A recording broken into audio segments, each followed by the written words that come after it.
speaking. And just for your kind information, we are going to conduct test of IELTS either on Friday or Saturday. So I want you people to be prepared for that. And that was also one of the reasons for me to take speaking today. I know that many of you might be aware of the speaking, but I thought of taking it once again because you can, so that you can perform better in the examinations that's probably going to be conducted on Friday or Saturday. Before the examinations are conducted, we'll give you uh, yeah, I'll tell you when the test is. But usually जब test होगा उसके पहले आपको information दी जाएगी. You are also required to download software और something, because जो test होगा उसमें आपको in the limited time you are required to give the answers, and we'll be providing you with all the information of how to go ahead with the test. Now let's get started with the today's session. आज का जो session है वो speaking है. So many of you might be aware of the speaking part. Many of you might not be aware. So let us have a small brief out of how the speaking of IELTS looks like. The part one is introduction and interview, and जिसमें examination is going to ask you questions about yourself. You are going to be asked questions about your family. Maybe the questions are asked about your friends, about your hometown, about your work, about your study, and this is going to be lasting for 4 to 5 minutes. In the second part, you are going to be given a minute or so to prepare for a particular topic, and you are supposed to speak on that topic for 1 to 2 minutes. Let me tell you, this is the only part of your speaking in which you are allowed to jot the points on the piece of paper. So आपको एक notebook और pencil, a paper and pencil दिया जाएगा, and you can jot the points on the paper. The techniques of all these parts will be taken as I go ahead, but this is the only part in which you can jot the points. You are required to speak at least for 1 minute. अगर आप 1 minute से कम बोलते हो, you are going to be penalized. और अगर आप 2 minute से ज़्यादा बोलोगे तो आपको बंद स्टॉप किया जाएगा, but there is no penalty as such. In the third part, examiner invites candidate to participate in discussion of more abstract nature based on verbal questions thematically linked to part 2 prompt. So it's a very heavy language for you to understand, but for your convenience, let me tell you that जो second part में जो topic आता है उसी के बारे में usually counter questions पूछे जाते हैं, and this is also going to last for 4 to 5 minutes. So the entire duration of the speaking is 4 to 5 minutes in the first part, 3 to 4 minutes in the second part, and 4 to 5 minutes in the last part. Let me tell you that speaking is usually taken by Indians. In the past, Britishers used to come, but as of now, Indians are the ones who are taking the speaking. And the speaking is usually the voice of the people who are going to be taken, who are going to take your speaking is absolutely very clear to understand. You would never feel, आपको ऐसा कभी नहीं लगेगा कि sir ये क्या बोल रहा है मुझे पता नहीं चल रहा है. ऐसा नहीं होगा. Should not happen that way. Okay, now let me show you a small example of how the speaking test looks like. As you can see, the first 4 questions, सिर्फ 4 नहीं रहेंगे because I cannot include all the questions in one slide. I only kept 4. But in the initial part, you may be asked questions about yourself, about your family, about your friends, and then these are the questions. जैसे कि तकरीबन 7 to 8 questions you can expect in the first part. I have also got students who told me कि sir हमें तकरीबन 8 से 9 questions पूछे गए, 10 से 12 questions पूछे गए. काफ़ी ऐसे भी बच्चे हैं जो ऐसा बोलते हैं, sir I was only asked 3 to 4 questions. So it is fine, you may be, but usually for 80% of the cases, students are asked 8 to 9 questions. In the second part, I mean, you can see in the second part, a topic is given to you. जैसे कि यहाँ पे लिखा है describe one of your friends, और उसके बारे में नीचे 4 पॉइंट्स है. आपको वो चारों पॉइंट्स को इंक्लूड करते करते बोलना है answer, and you can jot the points on the piece of paper. And finally in the last part, as you can see, यहाँ पे टॉपिक था describe one of your friends.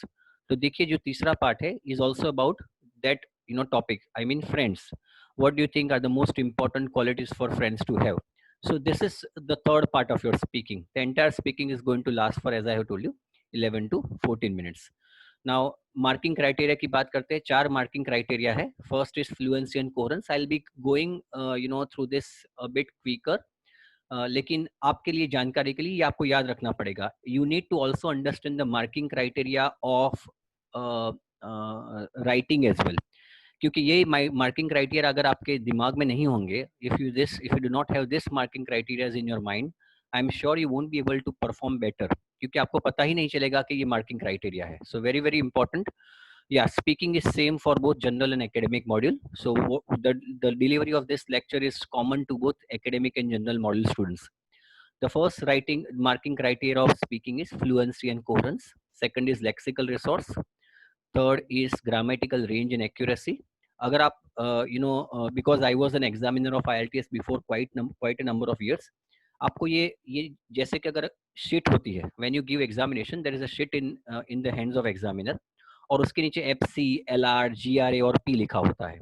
Now ये चारों चार का वेटेज 25% है. So there is 25% weightage for fluency, lexical resource, grammatical range and accuracy and pronunciation. तो आपका क्या करते हैं वो लोग, 25% में से इसको कैसा मिला, इसको कितना मिला, सेकंड लेक्सिकल रिसोर्स में से कितना मिला, एंड देन ये चारों चार का ऐड हो जाता है and it is averaged out. सो आपको जो 6 बैंड, 6.5 बैंड, 7 बैंड, 8 बैंड मिलते हैं, ये इन चारों चार मार्किंग क्राइटेरियाज का एवरेज रहता है.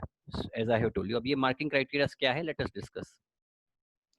Okay, the first is fluency and coherence. उसमें कौन से पॉइंट्स कवर होते हैं? देखिए, आपको इतना याद रखना है, इन बेसिक टर्मिनोलॉजी अगर आपको लेमन टर्म्स में याद रखना है तो इतना याद रखें, कितना आप हेजिटेशन के बगैर बोल पाए is what comes into fluency. जैसे कि how easy is it for you to keep speaking. काफी लोग स्पीकिंग करते हो तो ऐसा लगता है बिल्कुल फ्लो में जा रहे, इजी लग रहा है, मतलब इसको परेशानी नहीं हो रही है स्पीकिंग, इंग्लिश बोलने में. So that comes into how easy is it for you to keep speaking. Do you pause or hesitate often when speaking? क्या आप ऐसी हेजिटेशन होती है आपकी? जितनी ज्यादा हेजिटेशन होगी बैंड्स उतने कम आएंगे. Do your ideas relate to the question? इसमें ये भी आता है कि क्या आपके आइडियाज जो है वो क्वेश्चन के क्वेश्चन के ऊपर है. Are your ideas able to cover up all the questions that comes into fluency and coherence. क्या आप आइडियाज को लिंक कर पा रहे हो, तितर बितर तो नहीं हो रहे, for example. So ideas should link each other. ऐसा नहीं होना चाहिए कि आपने बोला बट कनेक्शन नहीं है. उसके लिए कनेक्टिव्स का इस्तेमाल करना है, बट कनेक्टिव्स का इस्तेमाल काफी इंस्टीट्यूट ऐसा सिखाती है कि it should be done, they over do it. Over use भी नहीं करना है. ऐसा लगना चाहिए कि कम कनेक्टिव्स जो है आपने उसका सही मायनों में सही जगह पर जरूरत पड़ने पे ही इस्तेमाल किया है. Can you explain what you mean even if you forget the right word. कभी कभार ऐसा भी होगा कि आप वो वर्ड निकलेगा नहीं, काफी if you are a native non if you are not English speaker, तो वो वर्ड आप जो कहना चाहते हो वो काफी गुजराती मीडियम के बच्चे हमें बोलते हैं कि सर ये पेलू वर्ड नहीं मिलतो मने. तो ये वर्ड नहीं मिलता है, फिर भी आप क्या एक्सप्लेन कर पाते हो, वर्ड नहीं मिला फिर भी सेंटेंस से आप एक्सप्लेन कर पाते हो. वर्ड नहीं मिला तो कोई टेंशन नहीं है, but are you able to explain it in some other way. ये भी चीज होती है चेक फ्लुएंसी एंड कोहेरेंस में. Second is grammatical range and accuracy.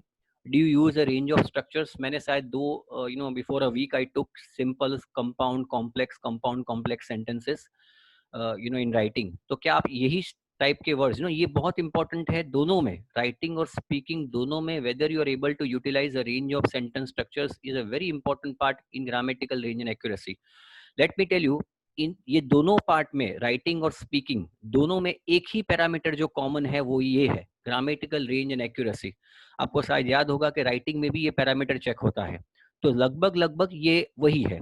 So whether you are able to use a range of sentence structures, do get the word order right. Word order का मतलब क्या होता है कि फॉर एग्जांपल अगर आप कोई सेंटेंस बनाते हो, so first subject comes, then comes verb, then comes the object. तो क्या ये सारी चीजें, और काफी कबार if you are not coming from English medium background, वो उल्टा पुल्टा हो जाता है.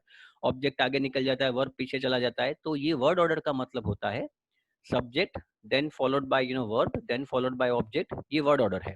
Do use the right tense. Speaking में ज्यादातर आपको ऐसे टॉपिक्स भी होंगे जहां पे आपको you will be required to use both the tenses.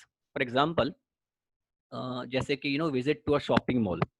अब visit to a shopping mall आपने किया, तो आप for example what you did is going to be in past tense. आपने वहां पे क्या किया वो पास्ट टेंस में होगा.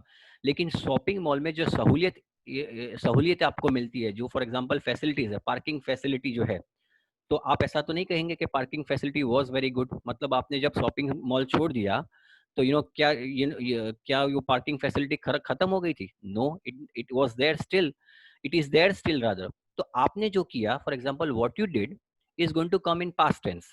लेकिन जो पार्किंग मॉल की जो फैसिलिटीज है, मतलब सॉरी शॉपिंग मॉल की जो फैसिलिटीज है, is going to come in present tense. तो ये टेंसेस काफी सेंटेंस काफी टॉपिक्स ऐसे होते हैं जहाँ पे टेंसेस का 2 या 3 टेंसेस का इस्तेमाल होता है। क्लियर? जैसे कि कैसा टॉपिक आता है, what how has the education system changed over the years.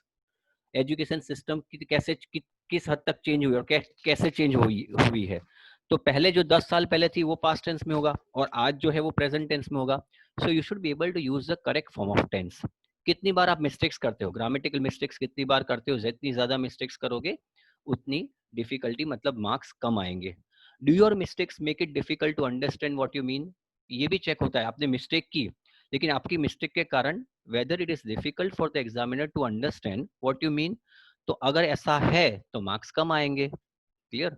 Okay, now let us talk about pronunciation. So do you speak clearly? First and foremost thing, देखिए India is a multicultural country. यहाँ पे काफी गुजरात से है, south से है, बंगाल से है, नॉर्थ से है, सबकी एसेंट अलग अलग रहती है। So there is no need to change your accent according to the Britishers. There is no need to, काफी लोग आते हैं for example they try to speak like Britishers. ऐसा मत कीजिए, ऐसा करने से बैंड्स कम आएंगे। You don't need to do it that way. सिर्फ इतना याद रखें कि आप जो कहना चाहते हो, for example whatever word you are trying, जो वर्ड है उसका मीनिंग मतलब वो क्लियरली समझ में आता है। Because even in Gujarat, if you go to northern side of Gujarat, Baroda वाले हैं, सूरत वाले, सबका गुजराती भी अलग अलग रहता है। सो ऐसे केस में there is no need to worry. लेकिन अगर सूरती कोई अगर यहाँ पे आता है तो हम क्या उसकी लैंग्वेज नहीं समझ पाते? बिल्कुल समझ पाते हैं। तो ऐसे केस में there is no need to worry, don't change your accent. लेकिन आप जो बोलते हो वर्ड, उसका प्रोनाउंसिएशन एग्जामिनर को पता चलना चाहिए। Is it getting clear? Okay, how easy are you able to understand? जैसे कि आर यू टू अंडरस्टैंड, कितना इजी उनको लगता है आपको समझने में। Do you use stress and intonation accurately? Now ये बहुत इंपॉर्टेंट है, स्ट्रेस एंड इंटोनेशन मिस हो जाता है नेटिव नॉन नेटिव स्पीकर्स में। फॉर एग्जाम्पल, जिस चीज पे भार देना होता है, हम लोग because we are not use to speaking in English on day to day life, वो भार नहीं दे पाते। नेटिव स्पीकर होता है वो बाहर दे पाता है। जैसे कि अगर हम बोलते हैं वाओ व्हाट ए कार, तो वाओ वी स्ट्रेस दैट। मैं अगर इसको ऐसे ही मैकेनिकली बोलूंगा वाओ व्हाट ए कार, तो इसका मजा नहीं है। सो क्या हम स्ट्रेस और इंटोनेशन दे पाते हैं? कोई ऐसी चीज है जहां पे आप अपना बयां देना चाहते हो तो उसको थोड़ा सा भार से देना बोलना पड़ेगा। All this things very much matter as far as pronunciation is concerned. So I hope this 4 parameters are very much clear to you. पहला जो था वो था fluency and coherence, grammatical range and accuracy. दूसरा पैरामीटर है आपको हर वक्त याद रखना है। ये चीज याद रहे because this are the parameters which are also there in other test. अगर आप पीटी देते हैं, टॉफल देते हैं, या तो फिर ड्यूलिंगो देते हैं, ये सारे में ये पैरामीटर्स मोर और लेस, नाम अलग अलग दिए जाते हैं but more or less this parameters are always there. तो पहला जो है मैंने बताया वैसे फ्लुएंसी एंड कोरेंस। फ्लुएंसी का याद रखिए। दूसरा है ग्रामेटिकल रेंज एक्यूरेसी। तीसरा है वोकेब, फॉर एग्जांपल ये लेक्सिकल रिसोर्स अभी मुझे कवर करना बाकी है, I am so sorry. How wide is your vocabulary? Vocabulary आप कितनी वाइड यूज करते हो? For example you should not be utilising uncommon I mean common words. How accurately do you use words? देखिए काफी institute में ये समझाया जाता है, वोकेबलरी की लिस्ट दी जाती है। नाउ वोकेबलरी की लिस्ट तो दी जाती है लेकिन दे डोंट एक्सप्लेन कि इस वोकेबलरी का सही मायनों में इस्तेमाल कहाँ पे होता है। So it is not important that you use vocabulary, I mean you learn vocabulary, but it is important कि आप वोकेबलरी का सही मायनों में इस्तेमाल करें। जैसे कि आपको क्या करना पड़ेगा, वोकेबलरी के जो सेंटेंसेस बने हुए होते हैं, try to make sentences on those words only, and get it checked। तो अगर आप सही मायनों में सेंटेंस बना पाए तभी जाके वोकैबुलरी के मार्क्स मिलेंगे। Now do you use collocations accurately? I don't know how many of you understand collocations. मैं आपको एक सुंदर सा एग्जांपल देता हूं टू एक्सप्लेन यू कोलोकेशंस। मैं गाड़ी खरीदने जाता हूं, फॉर एग्जांपल मेरी गाड़ी पुरानी हो गई है, मैं कार खरीदने जाता हूं। मेरा दोस्त मुझे ये बोलता है कि आपको गाड़ी विशाल आपको गाड़ी खरीद लेनी चाहिए, you should purchase the car. Is it getting clear? या तो फिर आपको कार लेनी चाहिए। Let me give you small example, आपको कार ले लेनी चाहिए। तो if I utilise English then I should purchase a car, I should purchase a car. Now car और परचेज ये परफेक्ट वर्ड है। कार भी अलग वर्ड है, परचेज भी अलग वर्ड है, लेकिन परचेज अ कार वो परफेक्ट है। अब फर्ज कीजिए कि मैं बिजनेस कर रहा हूँ एंड आई वांट टू, मेरा दोस्त मुझे बोलता है कि विशाल तुझे बिजनेस में रिस्क लेना चाहिए। तो क्या मैं ऐसा कह सकता हूँ इन इंग्लिश में कि आई शुड परचेज रिस्क? मैं कार को परचेज कह सकता हूँ लेकिन रिस्क को मैं परचेज नहीं कह सकता। तो इसका मतलब ये हुआ कि भले हिंदी में लेनी चाहिए मैं बोल रहा हूँ, लेकिन इंग्लिश में आई can not say I should purchase risk, I should take risk. तो टेक और रिस्क जो है वो परफेक्ट मायनों में इस्तेमाल किए हुए दो अलग अलग वर्ड्स है, जिसको आप बोलोगे कोलोकेशंस। ज्यादातर नेटिव जो स्पीकर्स होते हैं उनकी कोलोकेशंस में काफी गलतियां होती है। सो कोलोकेशंस की काफी लिस्ट है। I will be taking a separate lecture on collocations, it's a very fantastic topic, बड़ा मजा आएगा। लेकिन ये लेक्चर जो कोलोकेशंस पे लूंगा, it will take away the entire time of 1.5 hours, so I am not able to take collocations right now, but I hope you have understood what I mean by collocations. दो अलग अलग word सही मायनों में इस्तेमाल किए जाए is what we call as collocations. Do you use less common words, जो हमने बताया वैसे? So ये चार parameters I suppose now it is clear to you. चार पैरामीटर्स आ गए, fluency, vocab, for example, फिर मैंने बताया वैसे pronunciation और grammar. These are the four important parameters that we need to always remember. Okay. Now interview से पहले क्या करना है? सबसे इंपॉर्टेंट चीज, आपका इंटरव्यू तकरीबन 12 सवा 12 बजे होगा। कहीं पे भी आप जाओगे, I don't know about for example other centres in outside of India, लेकिन if the exams are conducted in India, they are usually the reporting time is between 12 to 1। आधे घंटे पहले पहुंच जाओ। So it is important that कोई भी चीज रस से की होगी, आपका 12-15 का टाइम है और आप पहुंच गए फॉर एग्जांपल एग्जैक्टली 12-10 को, तो it will be you are not going to be feeling comfortable, convenient नहीं रहेगा। आपको अफरा तफरी होगी, you will be going probably ask करोगे, सर मेरा स्पीकिंग छूट तो नहीं गया? छूटने वाला वैसा भी नहीं है, but you should always reach 30 minutes before going to the interview room. Take a deep breath, सबसे इंपॉर्टेंट चीज, एकदम सुकून से शांति से डीप ब्रेथ लीजिए। There is nothing to worry. IELTS में स्पीकिंग में अगर खराब स्कोर्स आए तो this is not the end of the world, वापस दे सकते हो, मैं नहीं चाहूंगा आप वापस दो exam, but you can take the examination again, you can write the examination again, so this is not the end of the world. तो ब्रीथ डीप लेने से कॉन्फिडेंस बढ़ेगा आपका। और कपड़े कैसे पहनने हैं आपको, मोर इंपॉर्टेंटली कपड़े आपको ज्यादा, देखिए काफी लोग बहुत कैजुअल पहन लेते हैं। So I would not advise boys to wear a Bermuda and t-shirt and simply go there. This is too formal, too casual. ना तो सिर्फ मैं ऐसा चाहूंगा कि आप ब्लेजर पहन के जाए, वो बहुत फॉर्मल हो जाता है। तो आप जैसे जैसे कि आप आईएलटीएस क्लासेस में जाते हो, या तो फिर आप कहीं पे जाते हो, for example you go to your office, तो आप कैसे कपड़े पहनते हो? You are not wearing too casual, you are not wearing too formal. तो जो ये मिडल लेवल जो है, ये आपको बरकरार रखना है, is what you need to do. Don't wear too casual, don't wear too formal. Greet the examiner, आप जाते हो तो उसको ग्रीट कीजिए, इससे क्या पॉजिटिव वाइब्स आएंगे। आप उनको ग्रीट ही नहीं करेंगे तो या तो फिर उनको ऐसा लगेगा कि यार ये तो पता नहीं हवा में उड़ रहा है। So very importantly you go there, good morning ma'am, good morning sir, good afternoon ma'am. Be polite, friendly and relaxed. Polite रहना है आपको, वेरी इंपॉर्टेंट। सो काफी कबार होता क्या है कि आप पोलाइट कैसे रहना है वो भी आपको नहीं पता होता है। सो पोलाइट रहना है, फ्रेंडली रहना है और रिलैक्स रहना है। ओके। ड्यूरिंग द इंटरव्यू में क्या करना है? For example, tips for part 1। सबसे इंपॉर्टेंट चीज, make eye contact with the examiner. काफी बच्चे मैंने देखा है, they are not able to they are not having eye contact with the examiner. सबसे इंपॉर्टेंट चीज, always have eye contact with the examiner. Although theoretically you can speak great English with your head down, मतलब अगर आपने अपना गला नीचे, चेहरा नीचे कर दिया, तो थियोरेटिकली तो आप अच्छा ही बोल पाओगे, ऐसा नहीं है कि नहीं बोल पाओगे, बट इससे ये लगेगा कि आप कॉन्फिडेंट नहीं हो। The fact is you may not seem as confident, although there is no mark for confidence. मतलब ये 4 पैरामीटर्स है ना, उसमें कॉन्फिडेंस का पैरामीटर नहीं है, बट इससे आपका पॉजिटिविटी नहीं लगेगा। आई मीन 0.5 बैंड, 1 बैंड का फर्क पड़ जाता है, छोटी छोटी चीजों का फर्क पड़ जाता है। याद रहना है हर वक्त कि आपकी जो एग्जाम है is only always going to be taken by human being, not by computer.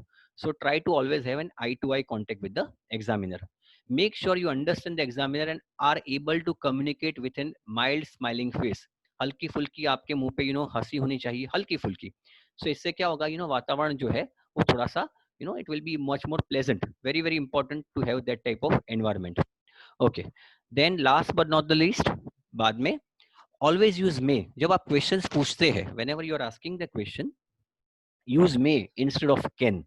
can is command, may is request। तो जब आप क्वेश्चन पूछना चाहते हो, may I sit मैम, जो भी आपको क्वेश्चन पूछने हैं, always you may I come in। So always use may instead of can। can is command। Now very very important, speak clearly and don't worry about your accent. मैंने पहले भी कहा था कि एसेंट की चिंता मत कीजिए। काफी लोगों के एसेंट अलग अलग होते हैं, बट एसेंट की चिंता मत कीजिए। It is very difficult to change your accent in span of 2 or 3 months, और इसका कोई महत्व भी नहीं है। तो चेंज करने की कोशिश करेंगे तो अननेचुरल लगेंगे, बेंड्स कम आएंगे. Everyone has an accent when they speak English.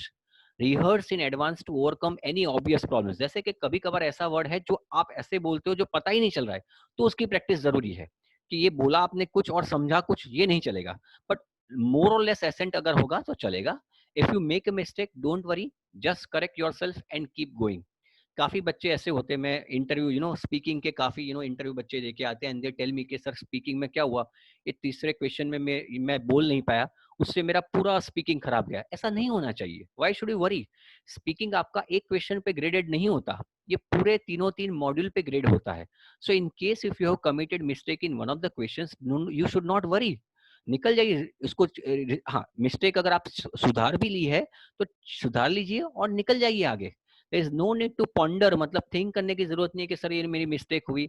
याद रहे, मिस्टेक अगर पड़ती भी है, you should not be worry because worrying because your entire speaking is graded on all the 3 modules, so there is nothing to worry. Okay, if the examiner, ये बहुत important है, I always tell my students to understand this. ये शांति से देखिए. If the examiner asked you questions about your hometown, neighborhood or city, use good words about your hometown to impress the examiner. Do not use negative expressions to talk about your country or city. If you express all bad things always when you are talking, the examiner won't be impressed by your words unless you are asked to explain the problems. Let me explain you. आपको काफी first part में home town के बारे में, neighbourhood के बारे में, city के बारे में, आपके स्कूल के बारे में, आपके देश के बारे में पूछा जाता है. मैंने काफी कबार देखा है कि बच्चे बहुत नेगेटिव बोलते हैं. भाई नेगेटिव होते हैं, लेकिन आपको वहां पे ट्राई करें कि जितना हो सके पॉजिटिव बोलना है. A positive speaker is always liked by everybody. अगर आप नेगेटिव ही बोलते जाएंगे तो सब देशों में नेगेटिव है भैया. ऐसा नहीं है कि इंडिया में ही नेगेटिव है, सारी चीजों में नेगेटिव होता है, सारे देशों में नेगेटिव होता है. So it is there is nothing to worry. आप नेगेटिव का इस्तेमाल जितना हो सके उतना कम कीजिए. Always speak good things about about a country, city, neighbourhood. उससे आपकी पॉजिटिव इंप्रेशन पड़ेगी. हाँ, आपको स्पेसिफिकली ऐसा पूछा गया है कि what are the problems you are facing in your city, तो फिर पॉजिटिव नहीं बोलना है भैया. then you should speak negative. You are required to speak in negative. लेकिन if you are required to give your opinion, more often than not, try to always remain positive while giving the answers. I have seen number of students only speaking about negative things. Please don't do that. Okay. In part 2, you have 1 minute to think about the topic and organize your mind. मैंने पहले भी बताया था, in part 2 you are getting 1 minute to think. The examiner will give you a piece of paper and a pencil to take notes, because speaking for 2 minutes without stopping is not easy. The biggest mistake students make is not to take notes. Candidates who do not take notes often say, "Oh, I think, maybe, well, or it seems to me." जब आपको second part में आपको ये सुविधा दी जाती है कि notebook में पेन और पेपर पे आप अपने पॉइंट्स जॉट डाउन कर सकते हो, why should you not take care of that part? You should always do that. आप पॉइंट्स पे नोटबुक जो आपकी है उस पे पॉइंट्स जॉट डाउन कीजिए जो पेपर है. मैंने काफी कबार देखा है कि पीपल डोंट यूटिलाइज दिस. ऐसा लगता है जैसे अगर कोई ऐसा बोलता है, अगर कोई क्लासेस ऐसा बोलती है और फॉर एग्जांपल के आपको ये करने से नेगेटिव इंप्रेशन पड़ेगा, they are giving the most unwanted advice available. Please second part में आपको 2 मिनट बोलना है और 2 मिनट ऑर्गेनाइज बोलने के लिए आपको किसी भी हिसाब से पॉइंट्स को जॉट डाउन करना ही पड़ेगा. You should always jot the points. और इससे क्या होगा, पॉइंट्स जॉट डाउन नहीं करेंगे, your ideas will be wayward and you will not be able to utilise connectives effectively. आपकी फ्लुएंसी और कोहेरेंस पे काफी इस पे मार पड़ेगा. तो मेरी आप सबसे विनती है, whenever it comes to part 2, please jot the points on the piece of paper. दूसरी बात, और अह, ये जो है, this are the sign of hesitations. जितनी बार आप ओम ऊंच करते हो, ये हेजिटेशंस की साइन है. It means you are not sure of what to say और you do not have any ideas to express. In both cases you are most likely to lose scores with long pauses and hesitations. Therefore, use notes to help you organize your mind and ideas. Remember what to say and how to say. जितनी बार ये hesitation बढ़ेगी उतने आपके bends कम होंगे. सो अगर आप चाहते हो, और देखिए, अब अगर हेजिटेशन नहीं भी है तो 2 सेंटेंसेस के बीच में लंबा पॉज हो गया तो भी नहीं चलेगा. आप गुणवत्ता को छोड़िए. You should not B worrying about the about the originality of the idea. अगर आइडिया आपका अगर बोलते हो ओरिजिनल नहीं है तो चल जाएगा एक बार, nobody is going to, you are not appearing for an MBA examination जहां पे आपको ज्यूरी आपकी रिचनेस कितने आइडियाज की वो चेक करती है। रिचनेस है तो अच्छी बात है, लेकिन रिचनेस ये आपकी फ्लुएंसी के साथ कॉम्प्रोमाइज नहीं करना चाहिए। I would always rate fluency more than the than the richness of ideas. दोनों है तो सोने पे सुहागा है, but eventually fluency is always going to score more in comparison to richness of ideas. इससे होता क्या है कि आप आइडियाज ढूंढने नहीं गए और फ्लुएंसी इस पे मार खा गई तो आपको बैंड्स कम आने की संभावना है। ओके, नाउ मैं सब लोगों को चाहूंगा कि ये मेथड का इस्तेमाल करें। This is a fantastic method that you should always utilize while speaking. ये चीज को याद रखें। In this part use PREP method. सो मैंने क्या किया, प्रेप मेथड का इस्तेमाल किया। PREP, start with P। मतलब अगर कोई भी आइडिया के बारे में बोलते हो तो make one sentence about your main point और टॉपिक। एक सेंटेंस बताइए, मतलब कोई भी टॉपिक है उसका एक sentence. Then give 2 or 3 sentences to provide R a reason। देखिए P जो है वो पॉइंट है आपका, so P is your point, R is the reason कि आपने ये कहा तो यू क्यों कहा, उसके रीजन। तो पहला पॉइंट सिंपल सा point, then you are giving reasons कि आप ये पॉइंट को क्यों क्रिएट करते हो। ये चीज का इस्तेमाल हम ऐसे में पैराग्राफ लिखने में भी करते हैं। Please try to understand, we are utilising the same technique over here. So what you are doing is you are writing a point, you are giving a point, and then are में क्या करेंगे, you are going to give reasons. You need to support your ideas. जैसे आप reason दोगे कि ये क्यों आपने इस आइडिया को सपोर्ट किया है, by proper reason. Next give E, मतलब ये तीसरा जो है ई, मतलब आप एग्जांपल दीजिए, उसको सपोर्ट करने के लिए एग्जांपल दीजिए। Describe the example using 2 or 3 sentences. Finish bye repeating P, मतलब बाद में इसी चीज को आपको फिनिश करना है। जो पॉइंट आपने जो मतलब ये पी जो आपने जो कहा था उसी पॉइंट को यहाँ पे लास्ट पी में करना है, but use a different sentence. If you extra time give a second example. ये किस लिए करना है मैं आपको समझाता हूँ। फॉर एग्जांपल आपके पास क्लू कार्ड का टॉपिक है। क्लू कार्ड में 4 पॉइंट है, there are 4 points to cover. तो चारों 4 पॉइंट को आप ये प्रेप मेथड से कवर कर सकते हो। प्रेप मतलब P is the first point, R आपने पॉइंट लिया उसके reasons, E example, and finally वापस पी पॉइंट, वापस जो पहला पॉइंट है लेकिन उसको अलग लैंग्वेज में। You are going to paraphrase that. So PREP method is a fantastic method in order to speak for longer duration. आपको लंबे समय तक अगर आपको बोलना है, then PREP is probably the best method to utilize. I repeat, P मतलब point, reasons उसके रीजन दीजिए, E example, and P is again putting the same thing but in different language. Do not memorize answers to prepare for the test। काफी बच्चे for example during this lockdown, sir वो मकर कब आया, मकर कब आया, मैं पागल हो गया उसका जवाब देते देते। See, I don't understand why you should be relying on this type of things। ये अच्छी बात है। Try memorize answer आप अगर बोलते हो, it becomes very easy for them to identify। आप मैं गारंटी देता हूँ, for me it is just a matter of time। मैं 5 सेकंड में बोल सकता हूँ whether you are speaking a memorized answer और you are speaking natural answer. आप क्या उनको बेवकूफ बना पाएंगे रेक्टिफाई करके? Please don't do that. Why should you do that?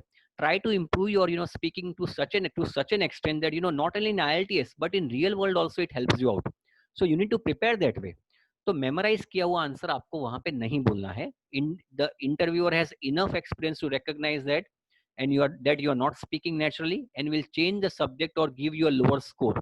काफी कबार बच्चे ऐसा बोलते हैं कि सर स्पीकिंग में मैं बोल रहा था, मुझे रोका गया, and then they started asking next question. उसके 2 कारण हैं। नंबर 1, या तो फिर उनको ऐसा लगता है कि आप मेमोराइज आंसर बोल रहे हो, और या तो फिर उनको ऐसा लगता है कि क्या आप जल्दबाजी में आंसर्स के जवाब इंस्टेंटेनियसली सोच के बता पाते हो कि नहीं। So if they realise that you are speaking a memorised answer, या तो फिर वो सब्जेक्ट को चेंज कर देंगे क्योंकि उनको पता है कि मेमोराइज्ड आंसर है, उससे कुछ इंग्लिश का पता चलने वाला नहीं है, और they will give you a low score. So आपने याद रखना है कि मेमोराइज आंसर नहीं बोलने हैं। अवॉइड शॉर्ट यस और नो वाले तो आंसर्स आने ही नहीं चाहिए आईएलटीएस में। You should not be giving short answers. Okay, so first part was introduction in speaking. Second part जो है वो क्लू कार्ड है। तीसरा वो सबसे डिफिकल्ट पार्ट है as far as speaking is concern. In part 3 which seems to be the most difficult part of speaking test when the examiner says, अब आपको कैसे पता चलेगा कि सर आप पार्ट 3 में डाइवर्ट हो गए हो। Now I would like to ask you some more questions related to part 2। ये बोलेगा तो आपको पता चल जाएगा कि पार्ट 3 चालू हुआ। I hope you understand what I mean to say. Part 1 खत्म हुआ, पार्ट 2 खत्म हुआ, पार्ट 2 खत्म हो जाने के बाद मतलब आपने स्पीकिंग खत्म कर दिया, तब आपको रेडी कब होना है? वो लोग ऐसा बोलेंगे, now I would like to ask you some questions, some more questions related to part 2। तब आपको पता चल जाएगा कि now the part 3 is going to start, so you need to be ready. In part 3, you could be asked to talk about changes either in your country or in international trends. Remember, in this part, you need to justify and support what you say by examples, explanation, story, and statistics. Okay. Now, part 1 जो है, your answer can be of 2 to 3 lines. 3-4 line का answer हो सकता है. In part 2, you are given 1 minute और आपको तकरीबन 1.5 से 2 मिनट तक बोलना है. 1 मिनट से कम नहीं, लेकिन 2 मिनट से ज्यादा नहीं, 1 से 2 मिनट. तीसरे पार्ट में your answer can be bigger. काफी इंस्टीट्यूट ऐसा कहती है कि सिर्फ 2-3 लाइन में आंसर नहीं कर बोलना है, ऐसा नहीं है. इन पार्ट 3 आपने जो मैंने जो अभी प्रेप मेथड सिखाई, उस प्रेप मेथड का इस्तेमाल कर सकते हो आप. सो it is important that you because इसमें ये जो पार्ट है, ये जो तीसरा पार्ट है, इसमें आपकी ability to give answers of complex questions ये चेक होती है. So try to give examples, try to give extended reasoning. आप ये कर सकते हो इन पार्ट 3 और करना भी चाहिए. Okay, now general strategies. मैं आपको अब जनरल स्ट्रेटेजीज सिखाने की कोशिश करूंगा. क्या होना चाहिए? फॉर एग्जांपल, स्पीकिंग में बैड एग्जांपल किसको कहेंगे? जब आप आंसर देते हो, फॉर एग्जांपल अगर आपको पूछा जाता है do you like to watch movies, आप कहते हो यस, बिल्कुल खराब जवाब. काफी लोगों को पता ही होगा कैसे आंसर नहीं देने हैं, लेकिन जो नए बच्चे हैं उनको मैं सिखा रहा हूँ कि ऐसे यस नो में आंसर नहीं देने हैं. तो फिर पूछा आपको व्हाट सॉर्ट, भाई मूवी तो आपको पसंद है कि, लेकिन कौन सी? आपने बोला सिर्फ drama. Okay, do you have favourite particular favourite, कोई पर्टिकुलर फेवरेट है ड्रामा में? आपने बोला no. Do you have a favourite actor? No. ये ऐसे करके आप आंसर्स दोगे तो हो चुका आपका bands. You are only going to get 4 और 3 और 4 बैंड्स. तो ये नहीं करना है. It is really important to produce language in the test to get a good score for all 4 grading criteria. आपका आंसर ऐसा होना चाहिए ताकि वो चारों 4 ग्रेडिंग क्राइटेरिया है जो मैंने 4 पहले लिए थे, वो चारों 4 ग्रेडिंग क्राइटेरिया वो लोग चेक कर पाए. अगर आप यस और नो में आंसर दोगे या तो बहुत छोटे आंसर्स दोगे, it is difficult for them to grade you.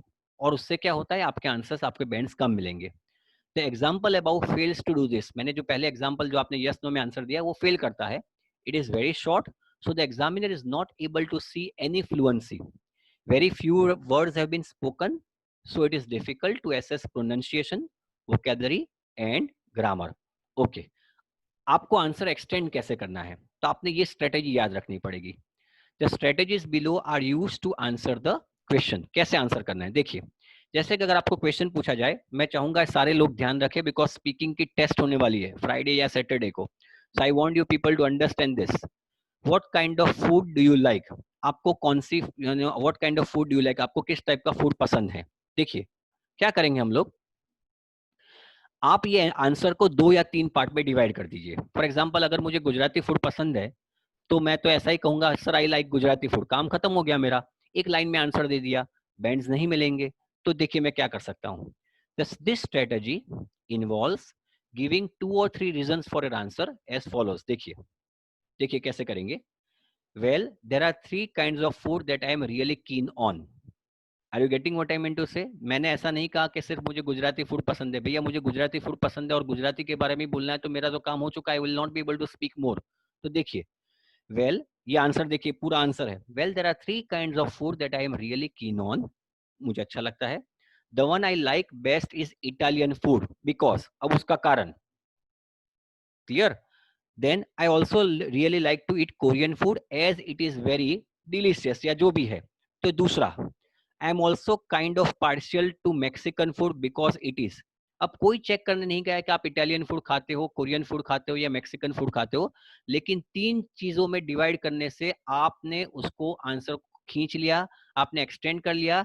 इससे you are able to speak for more time. So it is important कि आप अपने आंसर को 2 या 3 पार्ट में डिवाइड कीजिए. जैसे कि अगर आप इटालियन फूड नहीं खाते, आप Gujarati food, north Indian food, south Indian food, तीनों चीज ले सकते हो. There is no need to speak only about Italian, Korean और Mexican. You can also speak about, sir, the one I like the best, like best is Gujarati food because it's my staple diet, and I eat it every day. I also really like to eat South Indian food as it is very light, and probably it's the best food to eat in the morning. I am also kind of partial to north Indian food because it is very spicy. तो आप वैसे भी जवाब दे सकते हो, there is no need to only include Italian food. But the mood issue is आपने इसको 3-4 रीजंस में डिवाइड कर दिया, सो आपने उसको एक्सटेंड कर दिया, you are able to speak for more time. Okay, ये पूरा आंसर है जो मैंने पहले लिखाया था, ये पूरा उसका it's entire answer. I hope we have done it before, so I am not repeating. Okay, now कैसे आंसर देना है? फॉर एग्जाम्पल, सबसे इंपॉर्टेंट चीज, you can give answer from general to specific. General to specific का मतलब, this strategy involves giving a general reason for your answer and then explaining it more specifically and even giving an example as follows. अब देखिए general to specific आप कैसे आते हो, let me explain you. जैसे कि well, I have to say that I am a big fan of seafood. देखिए, तो पहला है I have to say that I am a big fan of seafood. तो seafood, ये पहला sentence है, it's a general statement. In particular, I really like to eat Japanese food because it is always so fresh.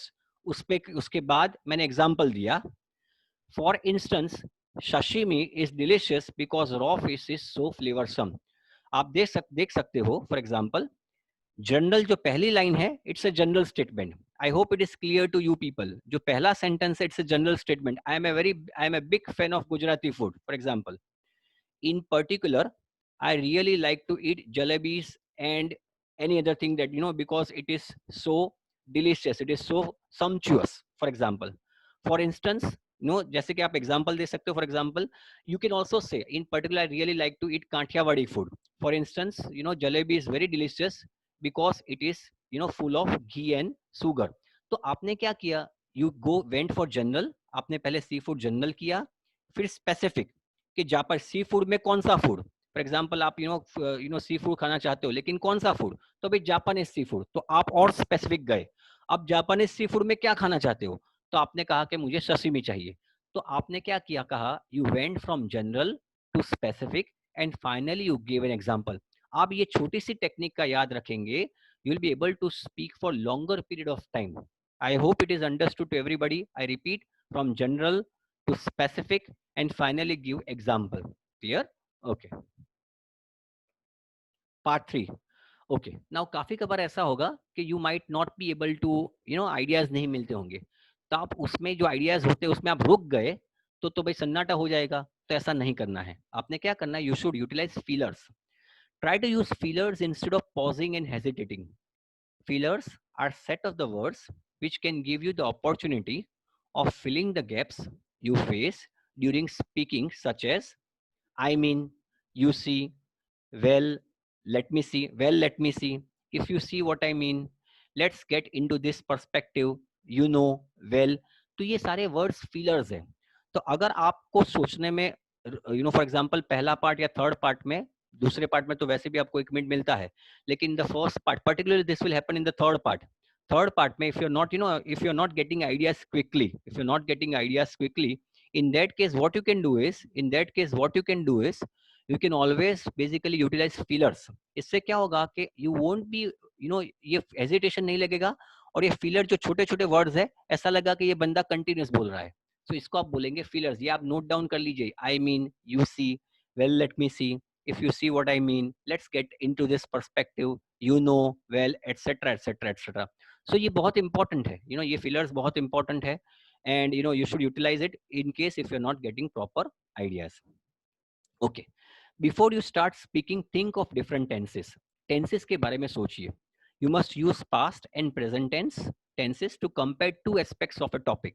For example, if you're asked, tenses मैंने पहले भी बताया था, tenses do play a very important role because tenses आपके अगर खराब होंगे तो you will not be able to give proper answers, और उनको लगेगा कि इनके लैंग्वेज में प्रॉब्लम्स है। जैसे कि अगर आपको पूछा जाता है, how has the method of teaching changed in recent years, कि पढ़ाने की मेथड्स में क्या तब्दीली आई है, what is the change that has come in the recent years. तो देखिए, आपने पास्ट का भी इस्तेमाल करना है और प्रेजेंट का भी इस्तेमाल करना है। तो आप जब बोलते हो तो दोनों टेंसेस का आपका इस्तेमाल होना जरूरी है। It is important that you have to have. Okay, for example, You should say, well, in the past, teacher used to be the only speaker in the class, whereas nowadays students are also involved in teaching and learning process. जैसे कि पास में सिर्फ teacher ही बोला करते थे, तो ये used to, so we have utilized the word used to. Used to is always used for past habit. I used to play cricket, I used to play volleyball, I used to play badminton. तो used to always indicates past habit. तो मैंने used to मतलब past tense का इस्तेमाल किया, तो ये मेरा जो क्वेश्चन है, how is the method of teaching change, ये दोनों चीज टेंसेस का इस्तेमाल हुआ, इसके फुल मार्क्स मिलेंगे आपको. वेर एज नावडेज, अब मैं आज की तारीख में आ गया हूँ, स्टूडेंट्स आर ऑल्सो इन्वॉल्व, ये प्रेजेंट टेंस हो गया, in teaching and learning process.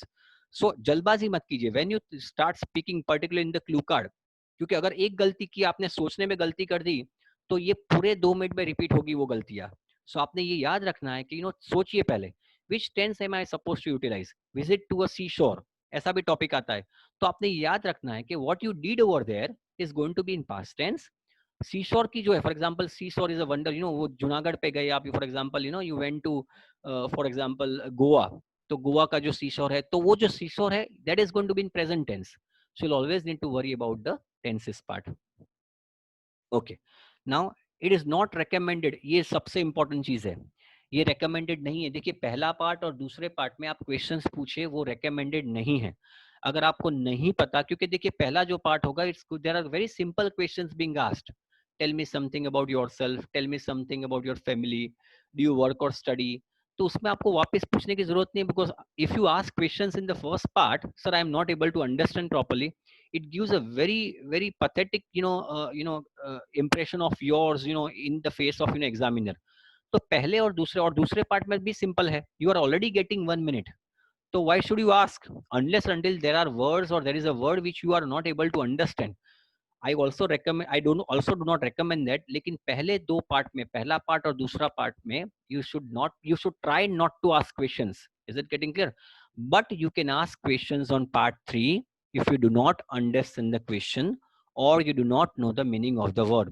अगर आपको कोई मीनिंग नहीं पता चला है, then you can ask questions in the third part. Again, you should limit yourself to asking the number of questions, but आप पूछ सकते हो फिर भी. Okay, for example, the interview says, do you like traveling on the tube? अब आपको tube पता नहीं है क्या है. It is, a tube is a very easy, it's very easy to understand for somebody who is staying in London, और because वहाँ पे ट्यूब का इस्तेमाल होता है for traveling. लेकिन यहाँ पे तो ट्यूब ही नहीं है, अभी मेट्रो भी हमारे अहमदाबाद में बहुत अभी अभी आई. So you might not be able to understand the meaning of the tube. ऐसे केस में you can say that you don't understand. I'm sorry, I don't understand. आप कह सकते हो. In the third part, there is no need to rather than speaking absolutely in disarray and speaking in wayward direction, it is much more advisable that you ask the examiner, sir, I am not able to understand, I am sorry. लेकिन आपको बोलना पड़ेगा, I am sorry, I don't understand. I am sorry, I don't follow. मुझे पता नहीं चला. I haven't come across the word. Sir, आप कह सकते हो, I am sorry, I haven't come across the word tube. Could you explain what you mean? तो वो लोग समझाएंगे आपको. बिल्कुल चुप रहने से कई गुना ज्यादा बेहतर है कि आप उनको पूछे, if you in case if you are not able to understand meaning of any word, rather than giving a wayward answer. So you can note down this expression, students. I'm sorry, I don't understand. I'm sorry, I don't follow. I haven't come, बहुत सुंदर word है ये, सुंदर phrase. I haven't come across the word, और I haven't come across the word tube. आप कह सकते हो. और I haven't come across the expression before, this expression before. Could you explain what you mean?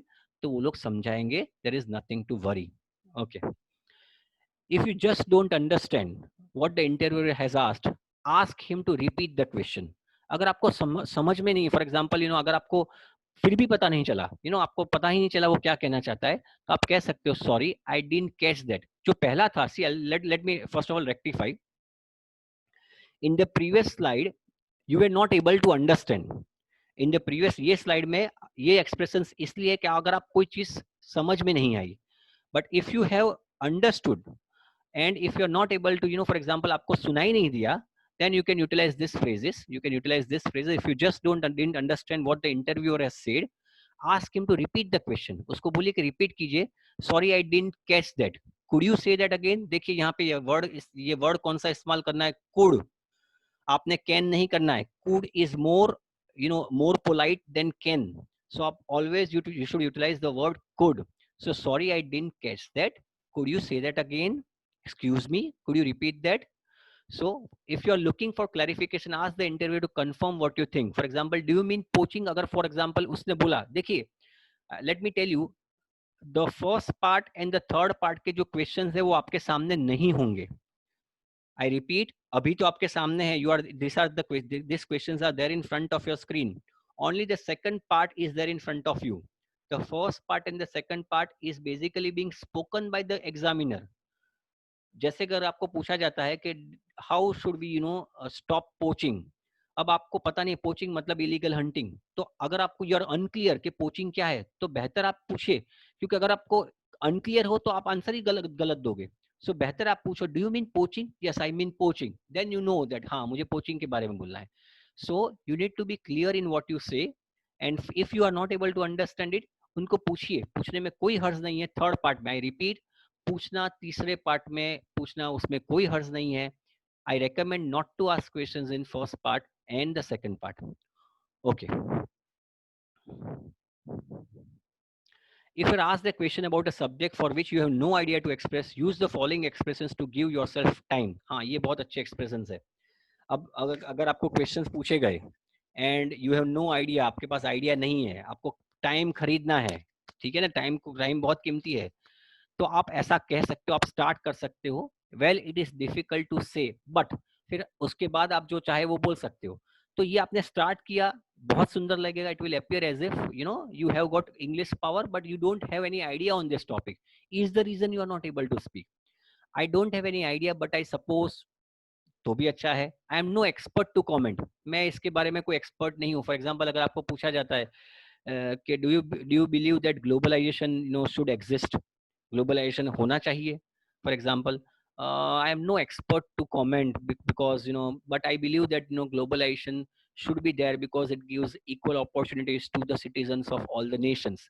तो आपने क्या किया, आपने आंसर, पता नहीं था, क्लियरिटी नहीं थी आपके आंसर में, तो आप स्टार्ट ऐसा कीजिए, I am no expert to comment. तो उनको पता चलेगा कि बंदे को, ये शायद कॉमर्स का बंदा नहीं है, ये मार्केट मतलब एमबीए का बंदा नहीं है, इंजीनियर है शायद. So he's not able to speak on that. He doesn't have any idea. You can start your answer like this. I am no expert to comment. Okay. Actually, that's not something I have really thought about. कितना सुंदर phrase है. Actually, that's not something I have really thought about. इसके बारे में कभी मैंने सोचा नहीं है. Got. But. तो but से ये पता चलेगा इसके बारे में इसको पता नहीं है, but he's trying to speak. It's fine. I am not really sure, but I don't know, much about that, but that's an interesting point.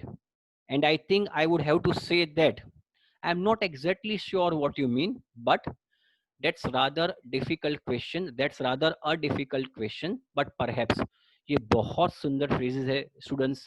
आप ये rectify कर लीजिए, इसको याद कर लीजिए. ये phrases आपको बहुत काम लगेंगे. These phrases are going to be helpful to you in when you are not getting ideas, when you are not having proper ideas of what to speak about this topic. इसका आप screenshot भी ले सकते हो.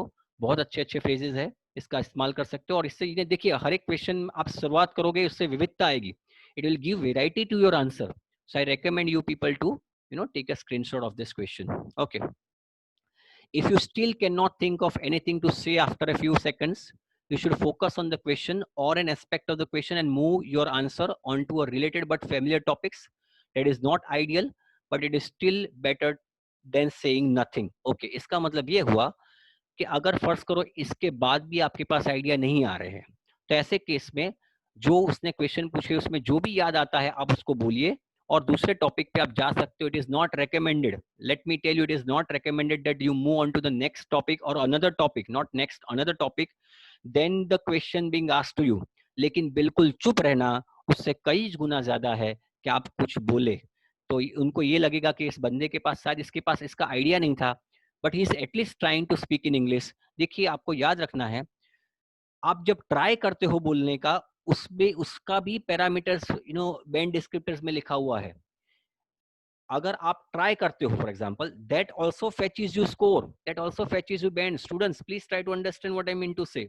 आप बोलने का प्रयत्न मात्र करते हो, उससे भी आपको बैंड्स मिलते हैं, rather than not saying anything. इससे तो ये हुआ कि आप प्रयत्न ही नहीं करते, आपके पास कुछ ही नॉलेज नहीं है.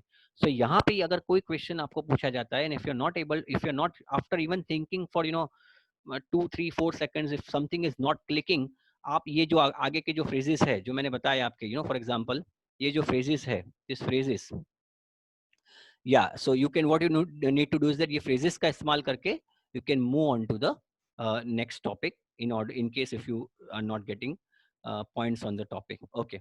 Then part 3 is where the final score is given to you. So try to use a wide range of vocabularies. Part 3 में बहुत अच्छी vocabulary का इस्तेमाल करना है, because वो last है. उससे इसमें मैंने बताया वो prep method का इस्तेमाल कीजिए, and also use various structures to present your ability in using language in different situations. Okay. Now, for example, मैं आगे नहीं लूंगा, because again the next topic is going to be a bit more, काफी बड़ा है, but this is speaking part 1. ये जो मैं ले रहा हूँ, this is speaking part 1. मैं दूसरा I'll be taking a next session probably 1 or 2 days after. इसमें speaking part 2 होगा, and I want you people to prepare yourself for speaking, क्योंकि I'll be taking probably test on Friday or Saturday, या फिर 2 sections modules की हम test लेंगे, and it is important. देखिए कैसे होगी test. I'll just give you a small brief out of how the test will be. Okay, let me give you a small, उसके लिए मैं आपको पूरी guideline दूंगा. Let the staff give you the guideline. And in case if you're not able to understand कि ये sir क्या कहना चाह रहा है, then you can absolutely ask again. But I want you people all to attempt the test. और इसके 2 दिन बाद you'll also be getting the scores. आपको scores भी मिलेंगे कि आपके टेस्ट में कितने scores आए. Okay, any questions, any doubts, my dear students? I hope you enjoyed what I meant to say. पता चला speaking के बारे में? Did you get the idea of the speaking? Everybody?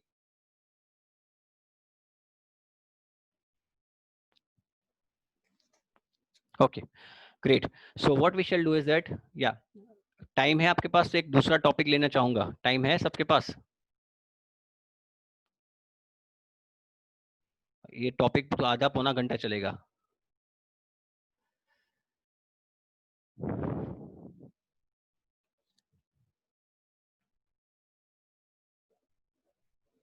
So ये यस किसका था? ये यस मतलब टेस्ट का यस था, या मैं टॉपिक वापस लूँ उसका यस था? Yes, you want me to take a second topic? It's almost 1 hour. Do you want me to take the second topic? How can I use story and statistic? I'm not getting. Okay, fine. So let us do one thing. Let me take a small topic. मैं एक छोटा सा topic लेता हूँ. 5 minute हम लेंगे. Yes. Okay. So what I shall do is I'll take a small topic. I'll have to stop sharing this screen, and I'll take a second topic. चलिए. Please remain. I'll just come down within 5 or 10 seconds.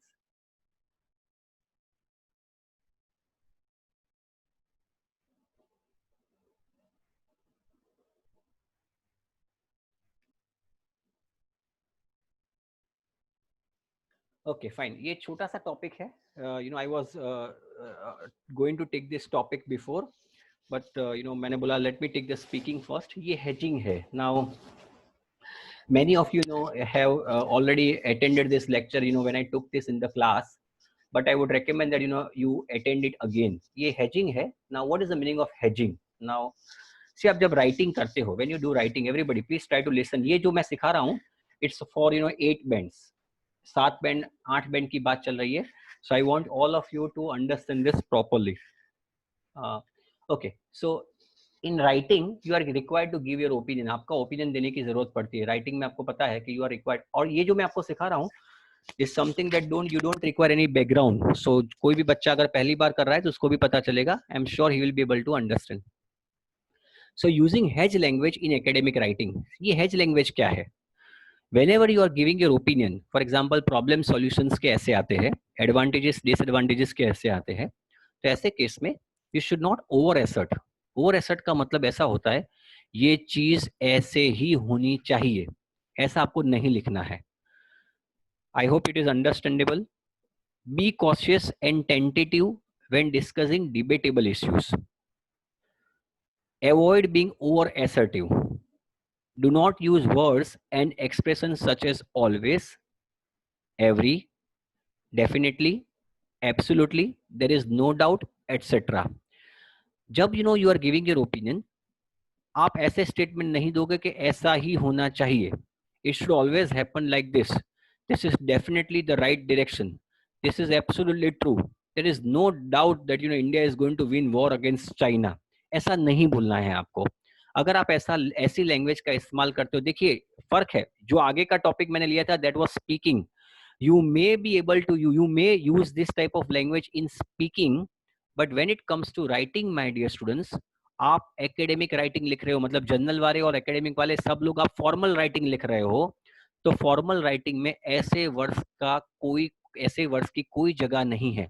You should not be utilising this type of words in your essay. Choose words to express. इसके साथ तो ऐसे words का इस्तेमाल नहीं करेंगे तो कैसे वर्ड्स का इस्तेमाल करेंगे? ऐसे वर्ड्स का इस्तेमाल कीजिए, such as probably, should, usually, likely. आप ऐसे एक्सट्रीम वर्ड्स का इस्तेमाल कभी नहीं करोगे ऐसे में. आप सिर्फ और सिर्फ ऐसे वर्ड्स का इस्तेमाल करोगे. Okay, late me give an example. Scientist will definitely cure cancer in the nearest future. ये वर्ड कैसा है? अगर आप इस ऐसे सेंटेंस का इस्तेमाल करोगे, इसको आप बोलोगे it's an extreme statement. Hedge का मतलब होता है, फॉर एग्जाम्पल हेज का मतलब, ये हेज है, देखो ये पेंसिल है ना, इसको मैंने छिला हुआ है ऊपर से, तो ये हेजिंग हो गया. इसको मैंने हेजिंग किया है. तो आप ये इसको कैसे करेंगे? How can this sentence be utilise so that it is not over assertive? Can somebody try? क्या आप ट्राई कर सकते हो कि यही चीज को, for example this is not a hedge statement, it's an extreme statement. तो इसी चीज को अगर for example if I want to make it more lighter, अगर इसको लाइट बनाना है तो मैं ऐसा करूंगा, scientists may be able to cure cancer in the near future. Is it getting clear? So you need to understand, आप अगर formal writing की बात करते हैं, this is the thing that will make the difference between getting 6 bends and getting 7 bends or 8 bends. ये फर्क पड़ेगा. Is it getting clear? तो ये जो है साइंटिस्ट विल डेफिनेटली क्योर. अरे भाई क्या पता, साइंटिस्ट विल डेफिनेटली क्योर मतलब आप ये कहना चाहते हो कि कैंसर का कोई फॉर एग्जांपल तोड़ निकल ही जाएगा? हो सकता है ना भी निकले. तो how can you say that for example how can I say that scientist will definitely cure cancer in the near future? बेहतर सेंटेंस ये होगा, scientist may be able to cure cancer in the near future. The first statement sounds too certain. बहुत certain है, यहाँ पे too T O है, T double O है.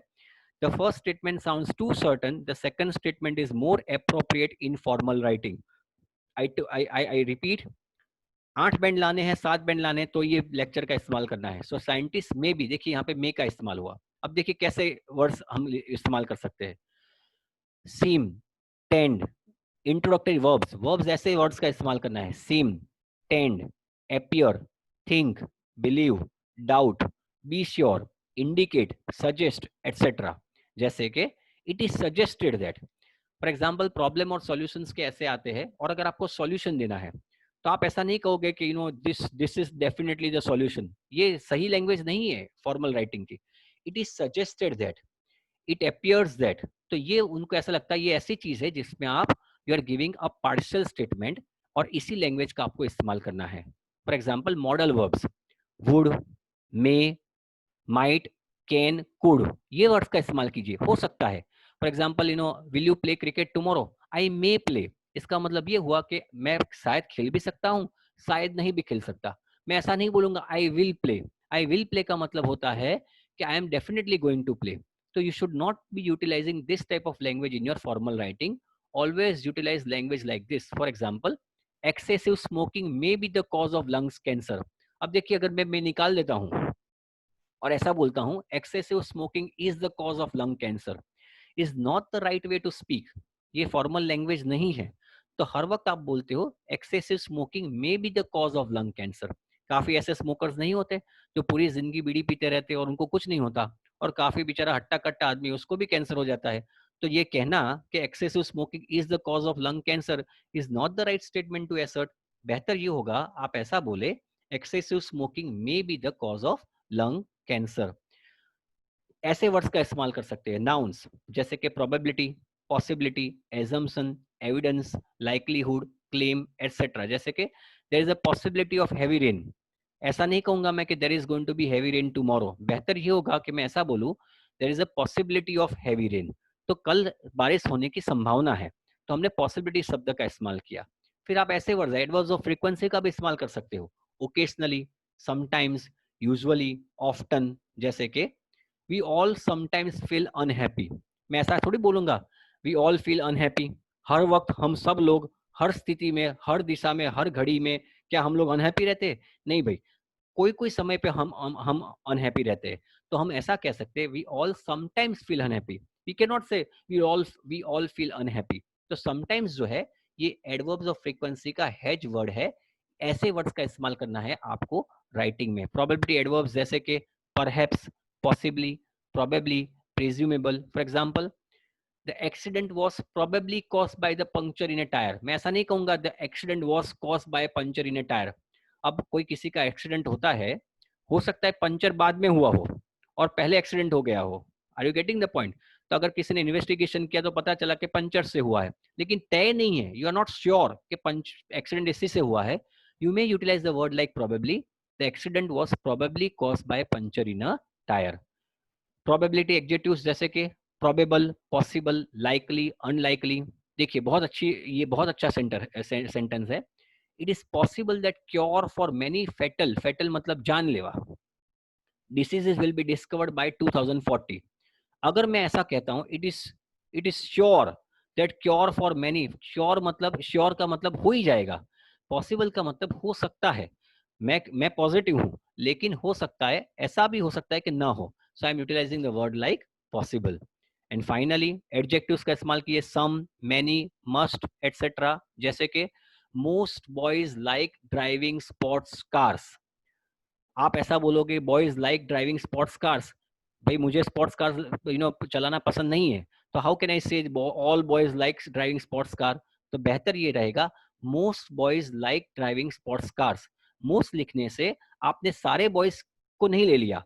आप ऐसा भी सोचते हो कि there are certain number of boys who might not like to drive sports cars, so you are utilising words like, आप ऐसा भी कह सकते हो some boys like driving sports cars, many boys like driving sports cars. But आप ऐसा बोलोगे all boys like driving sports cars is not the right statement to write in formal language. Is it getting clear? So this is all I wanted to teach you. This is now supposedly the end of the lecture. Thank you so much. Thank you, students.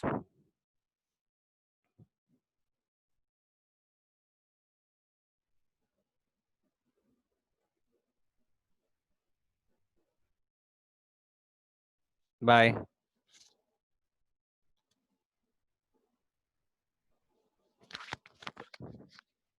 Thank you. Thank you. Thank you.